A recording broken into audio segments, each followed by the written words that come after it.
नमस्कार दोस्तों, आपके अपने चैनल हमारे संस्कार में आपका बहुत बहुत स्वागत है। आज हम आपके लिए लेकर आए हैं शारदीय नवरात्रि के 5वें दिन माँ स्कंद माता की कथा। लेकिन उससे पहले अगर आप हमारे चैनल पर नए हैं और अभी तक आपने चैनल को सब्सक्राइब नहीं किया है तो आप सभी से हाथ जोड़कर निवेदन है, प्लीज़ हमारे चैनल को सब्सक्राइब करें, वीडियो को लाइक करें, ज़्यादा से ज़्यादा शेयर करें ताकि इस कथा के श्रवण का लाभ और लोगों को भी मिल सके। बेल आइकन को दबाना ना भूलें ताकि हमारी आगे आने वाली वीडियो की जानकारी आपको नोटिफिकेशन के ज़रिए मिल जाया करे। कमेंट्स बॉक्स में अपनी राय के साथ, अपने कमेंट्स के साथ जय माता दी और हर हर महादेव लिखना ना भूलें। हमारे संस्कार चैनल की तरफ से शारदीय नवरात्रि के 5वें दिन की आप सभी को बहुत बहुत शुभकामनाएं। आप पर, आपके परिवार पर, आपके सभी अपनों पर माता रानी की कृपा हमेशा बनी रहे। घर में अंधन के भंडार भरे रहें। एक बार मेरे साथ प्यार से बोलिए जयकारा शेरा वालिदा बोल सांचे दरबार की जय। चलिए अब शुरू करते हैं स्कंद माता की संपूर्ण कथा। देवासुर संग्राम के सेनापति भगवान स्कंद यानी भगवान कार्तिकेय जी की माता होने के कारण इन्हें स्कंद माता के नाम से भी जाना जाता है। यह देवी शक्ति और सुख का एहसास करवाती है। स्कंद माता सूर्यमंडल की अधिष्ठात्री देवी हैं। इसी कारण इनके चेहरे पर तेज विद्यमान है। इनका वर्ण शुभ्र है। भगवान स्कंद को बाल रूप में गोद में बिठाए हुए हैं। यह देवी वात्सल्य से ओतप्रोत हैं। माँ की उपासना के साथ ही भगवान स्कंद की उपासना अपने आप ही पूर्ण हो जाती है, क्योंकि भगवान स्कंद बाल स्वरूप में सदा ही अपनी माँ की गोद में विराजमान रहते हैं। भव सागर के दुखों से मुक्ति पाने के लिए इससे दूसरा और आसान साधन कोई नहीं है। स्कंद माता कमल के आसन पर विराजमान रहती हैं, इसीलिए इन्हें पद्मासना के नाम से भी जानते हैं। और इनका वाहन भी अन्य माताओं की तरह से सिंह ही है। इन्हें कल्याणकारी शक्ति की अधिष्ठात्री देवी भी कहा जाता है। इन देवी की 4 भुजाएं हैं। दाएं तरफ की ऊपर वाली भुजा से इन्होंने भगवान स्कंद को गोद में लिया हुआ है। नीचे वाली भुजा में कमल का पुष्प विराजमान है। बाईं तरफ ऊपर वाली भुजा वर मुद्रा में रहती है और नीचे वाली भुजा में कमल का पुष्प है। देवासुर संग्राम में तारकासुर नाम के दैत्य का वध करने के लिए ही भगवान स्कंद की उत्पत्ति हुई थी। प्राचीन कथा के अनुसार कार्तिकेय जी का जन्म भगवान शिव और देवी पार्वती से दूर सरकंडे के एक वन में हुआ था। उस बालक के 6 मुख थे। उस वन में कृतिकाएं रहती थी। कृतिकाओं को जब 6 मुख वाला बालक मिला तब उन्होंने उसका पालन किया था। इसी वजह से उस बालक का नाम कार्तिकेय पड़ा। भगवान शिव और देवी पार्वती से दूर रहकर वह बालक अब बड़ा होने लगा। कृतिकाएं बहुत अच्छी तरह से उस बालक का ध्यान रखती थी, पालन पोषण करती थी। एक दिन शिवजी को अपनी संतान के बारे में पता चला। संतान के बारे में जानकारी मिलते ही शिवजी ने अपने सेवकों को तुरंत ही सरकंडे के वन में भेजा और बालक को लेकर आने के लिए कहा। शिवजी के दूत वीरभद्र, विशालाक्ष, शंभुकर्ण, नंदीश्वर, गोकर्णाक्ष, दधिमुख आदि सरकंडे के वन में पहुंचे और कृतिकाओं के साथ कार्तिकेय स्वामी जी को लेकर शिवजी के पास वापस लौट आए। कार्तिकेय जी कैलाश पर्वत पर पहुंचे तो सभी बहुत प्रसन्न हुए। शिवजी और देवी पार्वती ने बालक को गले से लगाया और उसे बताया कि तुम हमारी संतान हो। शिवजी पार्वती जी ने कार्तिकेय को परिवार का महत्व समझाया और परिवार के साथ ही समाज की भलाई के लिए काम करने की भी सीख दी। तब शिवजी ने कार्तिकेय जी से कहा कि तुम बहुत वीर हो, इसीलिए पुत्र आज मैं तुम्हें देवताओं का सेनापति नियुक्त कर रहा हूँ। उस समय तारकासुर नाम के दैत्य ने बड़ा आतंक मचा रखा था और उसे वरदान मिला हुआ था कि उसका वध केवल भगवान शिव के पुत्र द्वारा ही होगा। जब कार्तिकेय जी देवताओं के सेनापति बने तब उन्होंने तारकासुर का वध किया था। माँ भगवती के स्कंद माता स्वरूप की असली पहचान उनके पुत्र स्कंद की वजह से ही है और संतानहीन दंपतियों को खास तौर पर आज के दिन स्कंद माता की पूजा करनी चाहिए। स्कंद माता की कृपा से निसंतानों को संतान का सुख मिलता है और संतान से जुड़ी हुई सभी समस्याएं स्वतः ही दूर हो जाती हैं। अब सुनिए महिषासुर मर्दनी स्तोत्र का हिंदी अनुवाद। हे हिमालय राज की पुत्री, हे गिरिजा देवी, विश्व को आनंदित करने वाली देवी, नंदी गणों द्वारा पूजित गिर श्रेष्ठ विंध्याचल के शिखर पर निवास करने वाली देवी, अपनी लीला से भगवान श्री विष्णु को प्रसन्न करने वाली, इंद्रदेव के द्वारा नमस्कृत भगवान नीलकंठ की पत्नी, विश्व में विशाल कुटुंब वाली और विश्व को संपन्नता देने वाली, हे महिषासुर का मर्दन करने वाली भगवती, अपने बालों की लता से आकर्षित करने वाली पर्वत की पुत्री, आपकी जय हो, जय हो, जय हो। देवों को वरदान देने वाली, दुर्धर और दुर्मुक्ष अक्षरों को मारने वाली और स्वयं में ही हर्षित रहने वाली, तीनों लोकों का पोषण करने वाली, शंकर जी को संतुष्ट करने वाली, पापों को हरने वाली और घोर गर्जना करने वाली, दानवों पर क्रोध करने वाली, अहंकारियों के घमंड को सुखा देने वाली, समुद्र की पुत्री, हे महिषासुर का मर्दन करने वाली, अपने बालों की लता से आकर्षित करने वाली पर्वत की पुत्री, आपकी जय हो, जय हो, जय हो।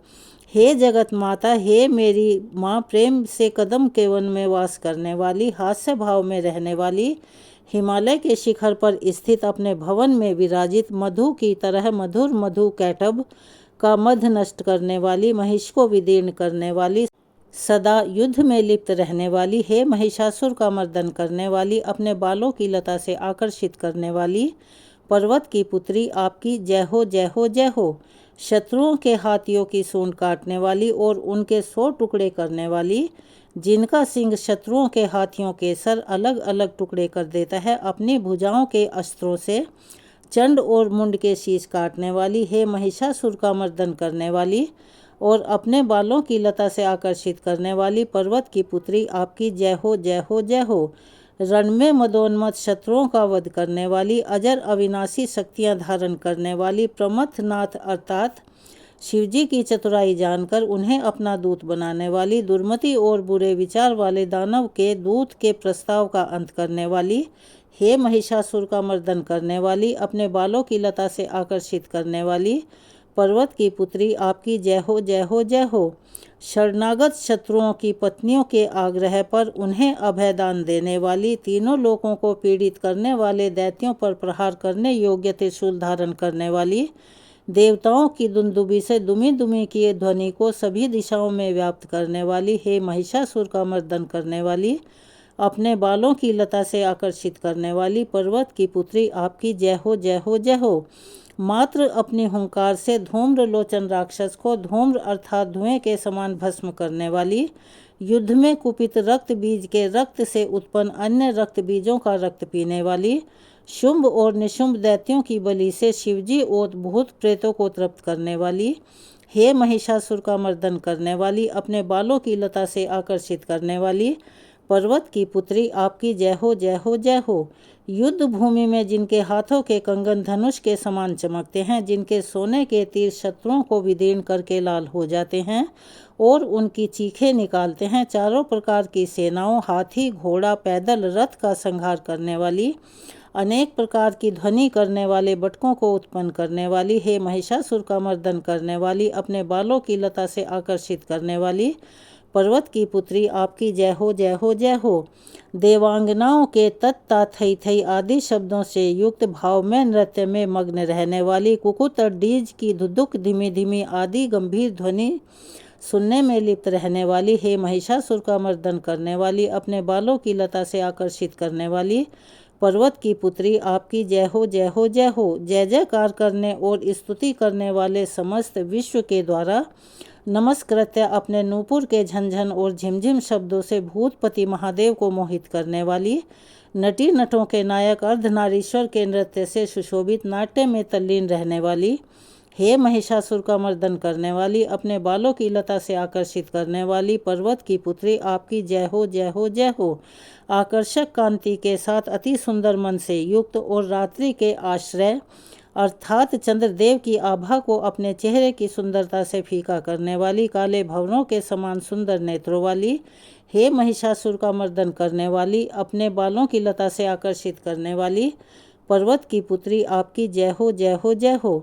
महायोद्धाओं से युद्ध में चमेली के पुष्पों की तरह कोमल स्त्रियों के साथ रहने वाली तथा चमेली की लताओं की तरह कोमल भील स्त्रियों से जो झिंगुर के झुंड की तरह घिरी हुई हैं, चेहरे पर उल्लास से उत्पन्न उषा काल के सूर्य और खिले हुए लाल पुष्प के समान मुस्कान वाली, हे महिषासुर का मर्दन करने वाली, अपने बालों की लता से आकर्षित करने वाली पर्वत की पुत्री, आपकी जय हो जय हो जय हो।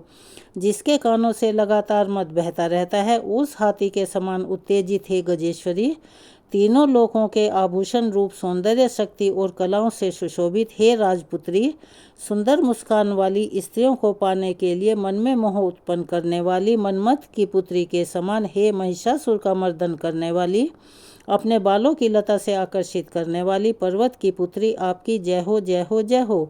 जिनका कमल दल के समान कोमल, स्वच्छ और कांति से युक्त मस्तक है, हंसों के समान जिनकी चाल है, जिनसे सभी कलाओं का उद्भव हुआ है, जिनके बालों में भंवरों से घिरे हुए कुमुदनी के पुष्प और बकुल पुष्प सुशोभित हैं, हे महिषासुर का मर्दन करने वाली, अपने बालों की लता से आकर्षित करने वाली पर्वत की पुत्री, आपकी जय हो जय हो जय हो।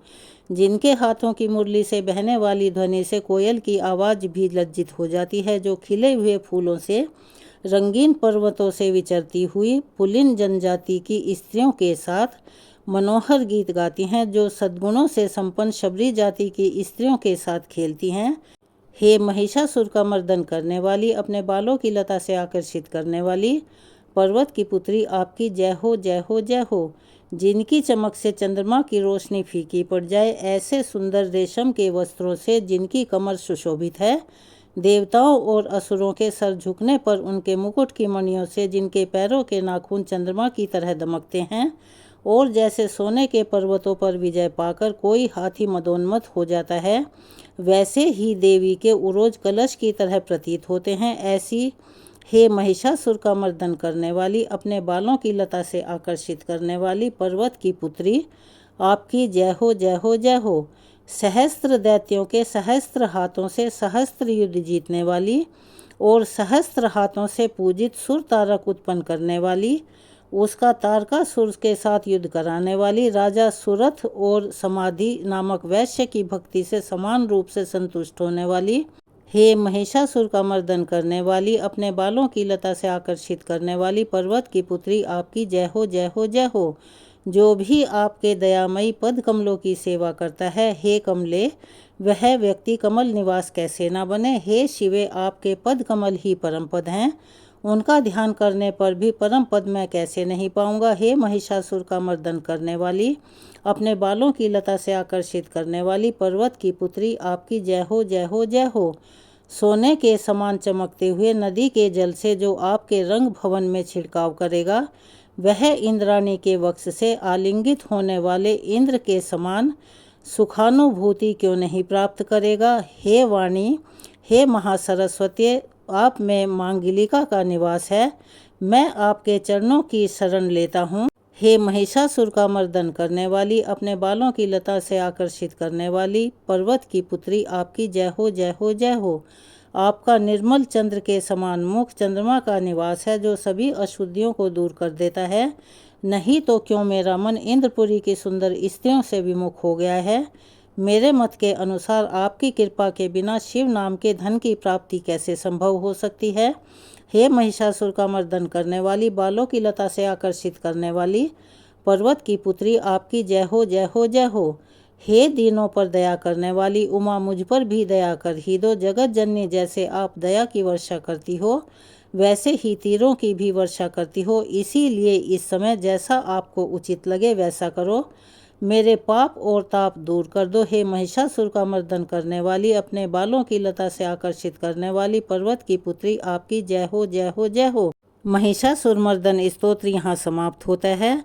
अब अगर हमारे द्वारा जाने अनजाने में माता की कथा पढ़ने में या स्तोत्र का पाठ करने में कोई भूल चूक हुई हो, तो उसके लिए हम सभी मिलकर स्कंद माता से अपनी भूल के लिए क्षमा याचना करते हैं। हे परमेश्वरी, मेरे द्वारा रात दिन सहस्त्रों अपराध होते रहे हैं, अतः आप मुझे अपना सेवक समझकर कृपा पूर्वक मेरे उन अपराधों को क्षमा करो। ना तो मैं आवाहन करना ही जानती हूँ, ना विसर्जन करना ही जानती हूँ, ना पूजा करना जानती हूँ। हे परमेश्वरी, मुझे क्षमा करो। हे सुरेश्वरी, मैंने जो मंत्रहीन, क्रियाहीन और भक्तिहीन पूजन किया है वह सब आपकी दया से पूर्ण हो। सैकड़ों अपराध करके भी भक्त आपकी शरण में आकर केवल जगदम्ब कहकर ही मोक्ष को प्राप्त करते हैं, जिसे ब्रह्मादि देवगण भी पाने में असमर्थ होते हैं। हे जगदम्बिके, मैं अपराधी हूँ किंतु आपकी शरण में आई हूँ, अतः इस समय मैं दया की पात्र हूँ। आप जैसा चाहो वैसा करो। अज्ञानवश या बुद्धि भ्रम होने के कारण भूल से मैंने अगर कुछ कमियां अधिक कर दिया हो तो हे देवी, हे परमेश्वरी, सब अपराध क्षमा करो और प्रसन्न हो। हे जगन माता, हे कामेश्वरी, सच्चिदानंद स्वरूपिणी परमेश्वरी, आप मेरे प्रेम पूर्वक मेरी यह पूजा स्वीकार करो, मुझ पर प्रसन्न हो। आप गुप्त से भी गुप्त वस्तु की रक्षा करने वाली हो। आप मेरे किए हुए इस जप को ग्रहण करके मेरे सभी अपराधों को क्षमा करके हे देवी, हे महेश्वरी, आपकी कृपा से मुझे सिद्धि की प्राप्ति हो। अगर आप हमारे चैनल पर नए हैं और अभी तक आपने चैनल को सब्सक्राइब नहीं किया है तो आप सभी से निवेदन है, प्लीज़ हमारे चैनल को सब्सक्राइब करें, वीडियो को लाइक करें, ज़्यादा से ज़्यादा शेयर करें ताकि इन कथाओं का लाभ दूसरे लोगों को भी मिल सके। बेल आइकन को दबाना ना भूलें ताकि हमारी आगे आने वाली वीडियो की जानकारी आपको नोटिफिकेशन के जरिए मिल जाया करे। कमेंट्स बॉक्स में अपनी राय के साथ साथ जय माता दी, हर हर महादेव लिखना ना भूलें। आपका एक छोटा सा प्रयास हमारे लिए काफ़ी मददगार साबित होता है। प्लीज़ यह बात हमेशा याद रखा कीजिए। धन्यवाद।